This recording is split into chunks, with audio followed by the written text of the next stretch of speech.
Bun venit la citirea pentru luna mai, dedicată celor care au soarele, luna sau ascendentul în zodia Berbec. În această lună guvernată de vibrația numărului 5, universul te invită la schimbare, la libertate și curaj. Poate fi o perioadă cu multe direcții, dar și cu revelații importante despre cine ești și ce vrei cu adevărat. În această etalare vom scoate 7 cărți pe care le vom așeza în poziții cheie, poziții care să te ajute să înțelegi mai bine ce urmează pentru tine în luna mai, de exemplu de la energia generală până la emoții, carieră și mesajul final de susținere. Hai să începem și să vedem ce îți rezervă această lună plină de mișcare. Amestecăm bine cărțile. Ne conectăm la energia zodiei Berbec pentru luna mai. Ia te uită. Și vom extrage câte o carte sau două, unde este cazul, pentru fiecare poziție din această etalare. Prima poziție și prima carte care a ieșit vorbește despre energia generală a acestei luni pentru tine. Hai să continuăm. Să vedem ce schimbare este necesar să faci în această lună. Am să pun aici o carte. Avem Regina de monede. Apoi vedem ce vine către tine pe neașteptate. Ia te uită, moartea, adică transformare, nu moartea propriu-zisă. Doamne ferește. Vom analiza în detaliu ce te blochează și ce te susține. Aici vrem două cărți pentru a avea o imagine mai clară. Continuăm cu viața emoțională. Așa, aici avem asul de cupe și cavalerul de bâte. La viața emoțională avem eremitul. Ne interesează și situația profesională. Iar la final, viitorul apropiat. Suplimentar cerem din partea Universului două mesaje prin intermediul cărților de manifestare, secretul.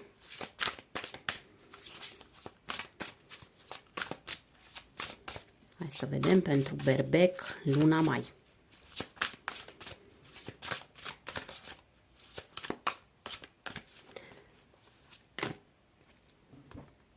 Înainte de a avea alt gând,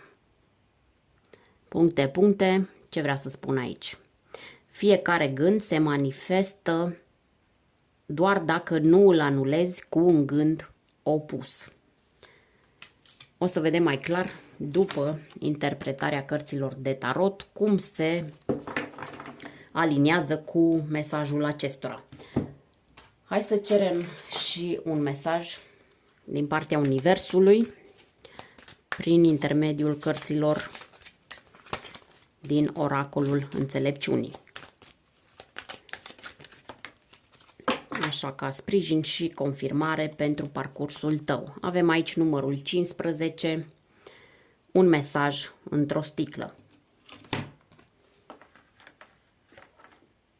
Așa, sper să și rămână acolo unde le-am pus. Mai bine le fixăm. Ok. Înainte să începem, aș vrea să clarific poziția 6 pentru viața profesională și financiară. Să vedem ce vrea să ne spună acest 9 de spade.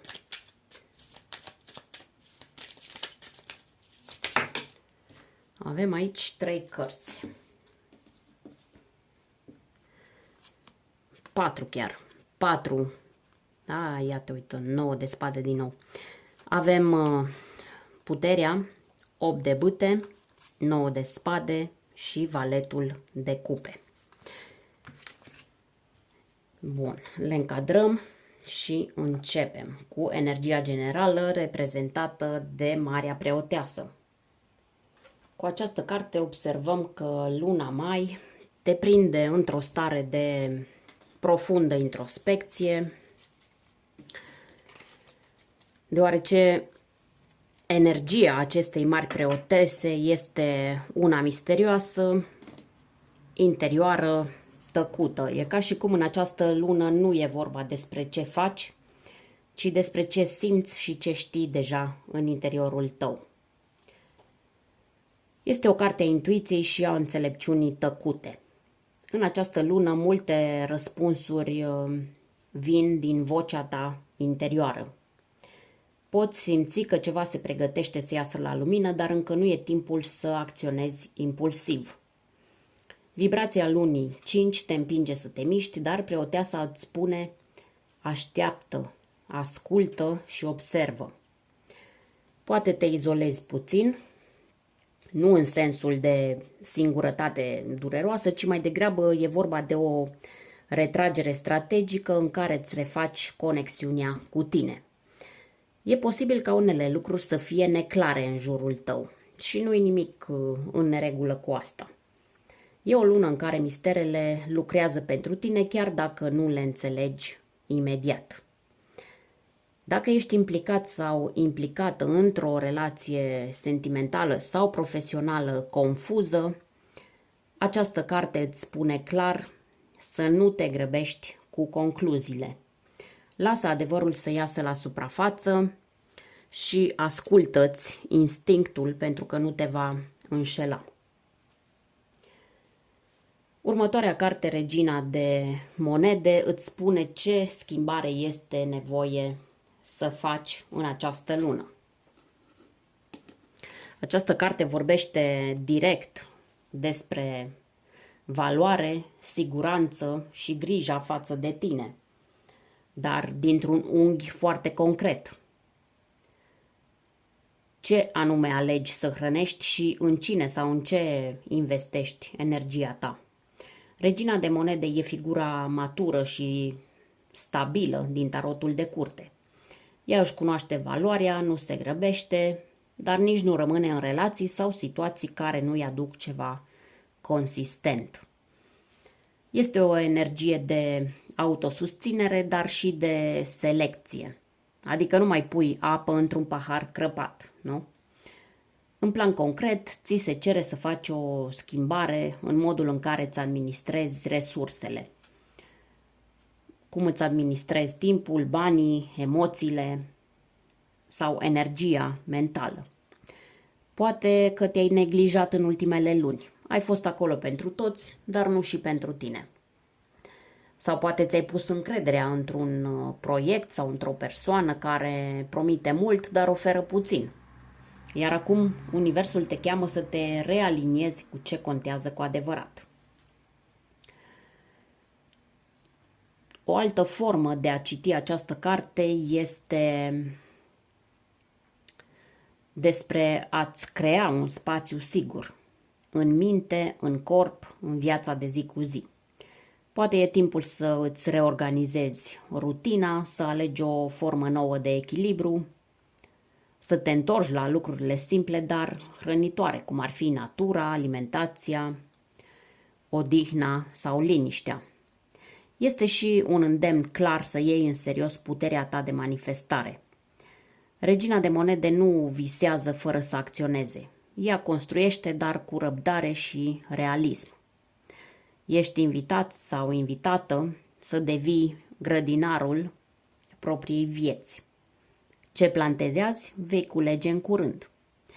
Iar în contextul vibrației acestei luni, numărul 5, care aduce mișcare și schimbare, această carte vine ca un contrabalans. Fă schimbări, da, dar cu înțelepciune, cu un plan bine stabilit și cu grijă față de resursele tale. Nu mai e momentul să oferi fără limită. Nu mai e momentul să salvezi pe alții sau să rămâi într-un loc sigur, în ghilimele, doar pentru că ți-e frică să încerci altceva. Ai nevoie de un nou echilibru și unul care să te onoreze. În continuare, la poziția 3, vedem ce vine către tine pe neașteptate. Avem aici arcana majoră 13, moartea. Aceasta este una dintre cele mai puternice și în același timp cele mai neînțelese cărți din tarot. Când moartea apare într-o poziție a surprizelor, nu ne vorbește despre ceva rău. Ne vorbește despre un punct fără întoarcere. Vine ceva care schimbă total dinamica unei situații, iar tu va trebui să accepți că nu te mai poți întoarce la ceea ce a fost. Aici nu e vorba de o schimbare aleasă de tine. Nu, aici e vorba de una care vine către tine din afară. Poate fi o ruptură, poate fi o revelație, un adevăr spus pe față, poate fi o pierdere sau un final care, deși pare dur, deschide poarta spre ceva mai autentic. Tarotul ne învață că moartea nu este sfârșitul, ci transformarea. Este faza în care frunza cade pentru ca mugurul nou să iasă. Poate fi sfârșitul unei relații, sfârșitul unei colaborări profesionale sau a unui mod de gândire. Dar important este că ce iese din viața ta acum nu mai era aliniat cu cine ești tu cu adevărat. Ce e interesant e că această carte vine imediat după Regina de Monede, ceea ce ne arată că schimbarea te va împinge să alegi sănătos și matur. Universul pare să spună: dacă nu rupi tu acel fir care te trage înapoi, îl rup eu, pentru că e timpul să evoluezi. Ce poți face când vezi că se produce această schimbare? Cel mai bine este să nu opui rezistență. Nu te agăța de ceea ce se destramă. Privește situația respectivă ca pe un rit de trecere. Încearcă să înțelegi lecția din spatele finalului, nu doar emoția lui. În luna mai, care e oricum sub semnul cifrei 5, vibrația schimbării, această carte aduce mesajul că adevărata eliberare vine după ce lași ceva să moară. Următoarele două cărți ne spun ce te blochează și ce te susține în această lună. Aici avem o combinație care la prima vedere pare pozitivă, dar tocmai în asta stă provocarea. Asul de cupe în poziția blocajului ne arată că ceea ce te încurcă în luna mai nu este lipsa de iubire sau emoții, ci modul în care le gestionezi. Poate că te atașezi prea repede sau aștepți ca validarea, liniștea sau soluția să vină din afară, de la o relație, dintr-o promisiune sau un gest afectiv. De multe ori asul de cupe în această poziție indică o hipersensibilitate sau o nevoie inconștientă de a fi salvat sau salvată prin iubire. Poate că vrei o relație să funcționeze cu orice preț sau poate e vorba despre frica de a-ți deschide inima din nou, pentru că undeva acolo încă mai există durere nerezolvată. Iar cavalerul de bâte în poziția energiei care te susține vine ca o forță impulsivă, o forță vie, gata să te scoată din stagnare. Este acel foc interior care îți spune ceva de genul: hai, nu mai sta pe loc, fă ceva diferit, ai curaj. Acest cavaler îți aduce energie, inițiativă și chiar o doză sănătoasă de ego pozitiv. Acel moment în care îți spui: mă aleg pe mine, merg înainte chiar dacă încă mă doare, mă arunc în necunoscut pentru că știu că pot, știu că sunt capabil sau capabilă să trec peste orice. Paradoxul aici este fascinant. Emoțiile profunde te blochează dacă le lași neprocesate, dar acțiunea curajoasă, în ciuda emoțiilor, te susține. E timpul să treci peste acea ezitare care vine din inimă. E timpul să aprinzi din nou scânteia care e tipică zodiei Berbec. Aceasta e esența acestei luni pentru tine. Nu aștepta să fie totul clar, să fie totul calm și sigur ca să poți acționa. Fă pasul chiar dacă inima ta tremură. Hai să vedem viața emoțională. Ce îți transmite această carte? Eremitul. Această carte, arcană majoră, vorbește despre căutarea de sens în iubire. Eremitul nu fuge de dragoste, ci își caută propriul adevăr înainte de a se deschide din nou complet. În luna mai, dragă berbec, inima ta pare să ceară autenticitate, adevăr. Nu ai nevoie de orice conexiune doar ca să nu fii singur sau singură.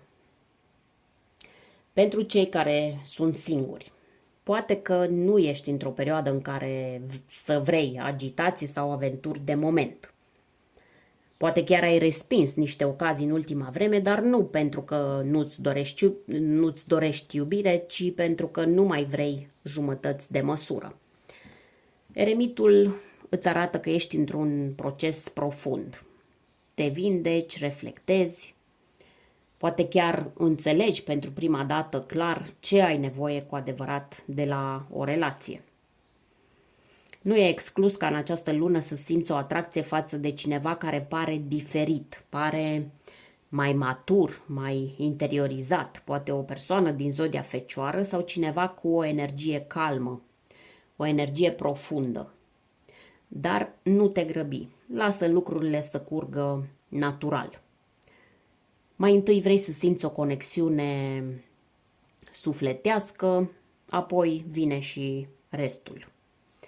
Pentru cei aflați într-o relație, eremitul poate arăta o perioadă în care fiecare partener e prins în propriile gânduri sau propriile probleme.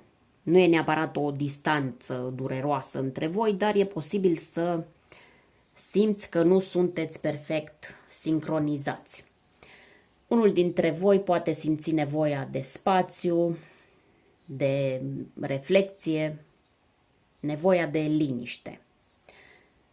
Dacă ești într-o relație pe termen lung, e un moment ideal să aveți o discuție profundă, o discuție sinceră despre ce simțiți fiecare.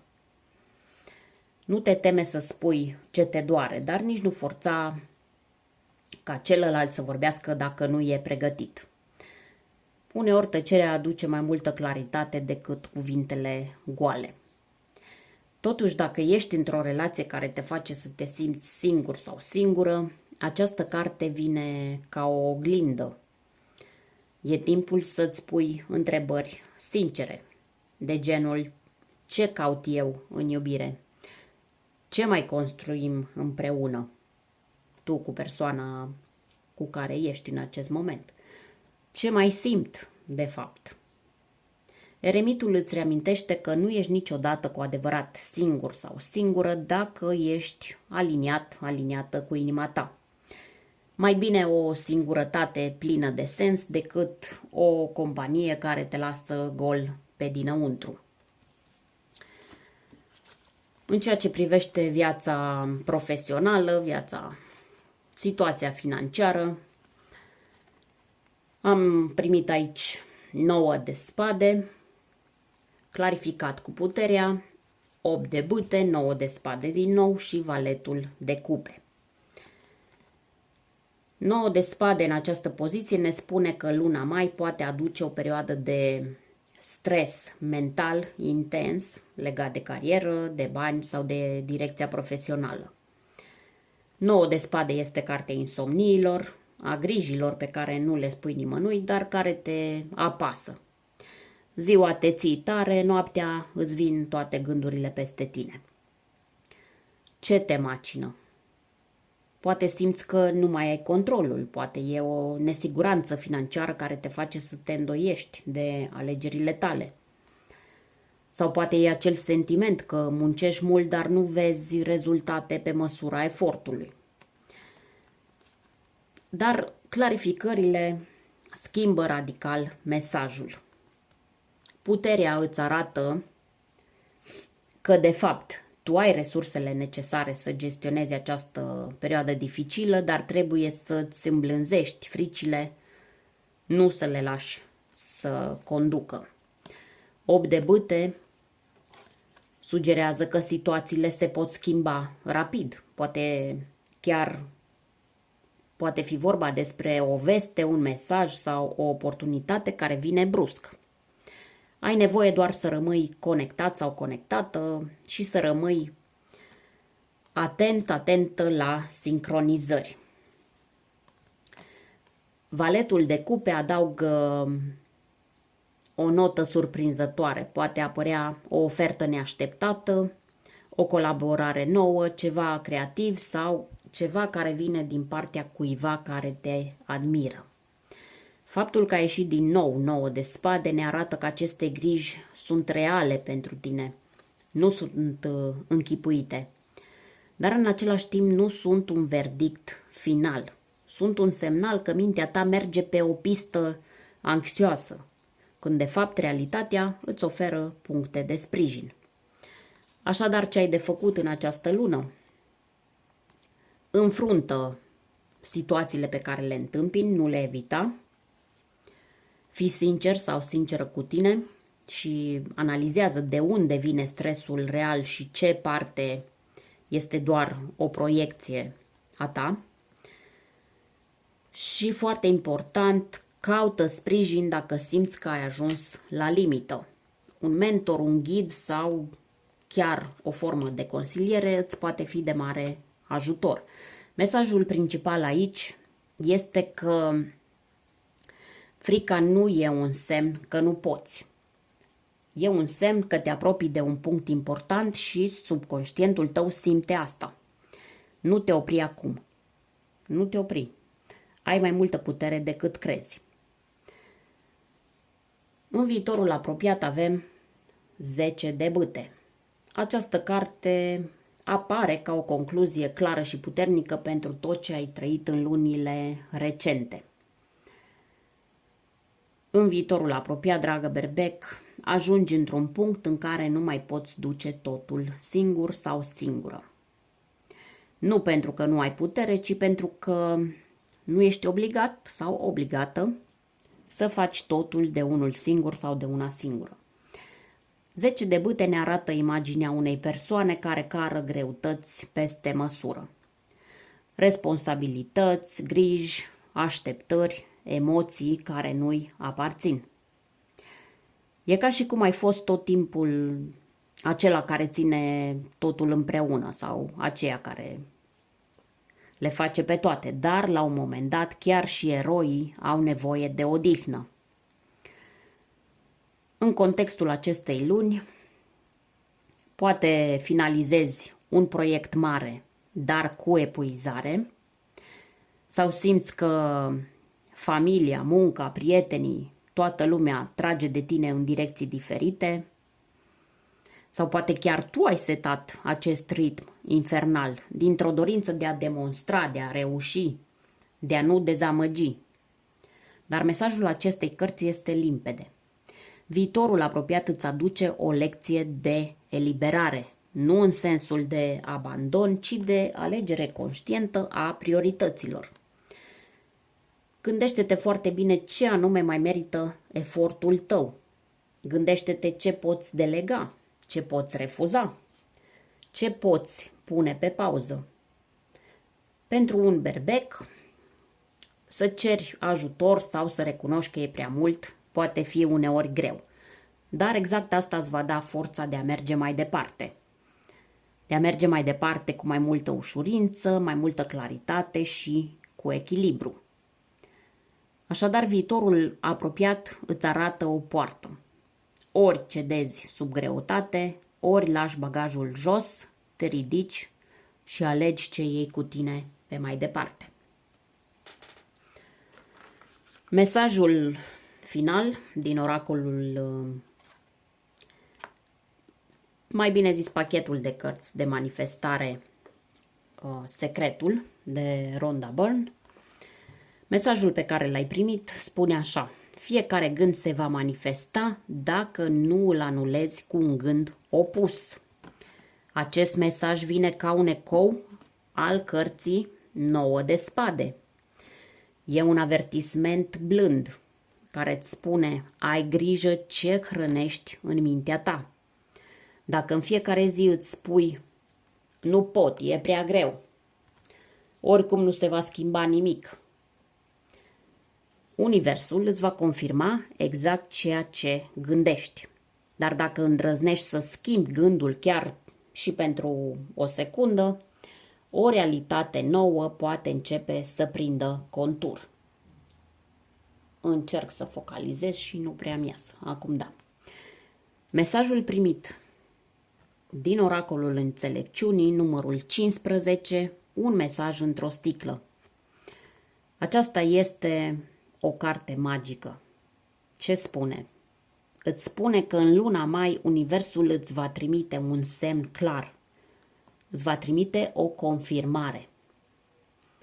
Poate printr-un vis, printr-o întâlnire, poate o coincidență care pare prea exactă. Nu o să-ți vină să crezi cum s-au întâmplat lucrurile, cât de bine s-au aliniat.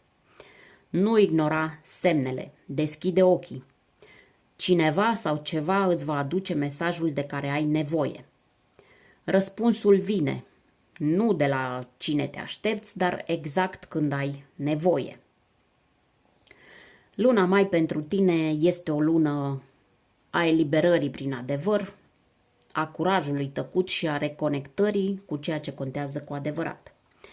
Nu mai fugi de ce simți, nu mai duce greutăți care nu sunt ale tale și mai ales nu uita că nu ești singur sau singură. Cineva undeva deja ți-a transmis, ți-a trimis acel mesaj într-o sticlă. Doar fii pregătit sau pregătită să-l primești. Dragă berbec, îți mulțumesc că ai fost aici. Luna mai vine cu provocări, dar și cu revelații. Este timpul să te alegi pe tine, să lași în urmă ce nu-ți mai servește și să mergi înainte cu încredere. Ține minte că puterea nu stă în a controla totul, ci în a alege cu înțelepciune ce păstrezi și ce eliberezi. Iar acea voce interioară care te cheamă spre schimbare este ghidul tău cel mai curat. Mulțumesc dacă ești abonat, abonată și dacă nu, te invit să rămâi aproape pentru că urmează și celelalte citiri pentru luna mai, dar și mesaje speciale pentru sufletul tău. Ne revedem curând cu citirea pentru Zodia Taur. Până atunci, fii bun sau bună cu tine, alege conștient și ai încredere în drumul tău. Pe curând!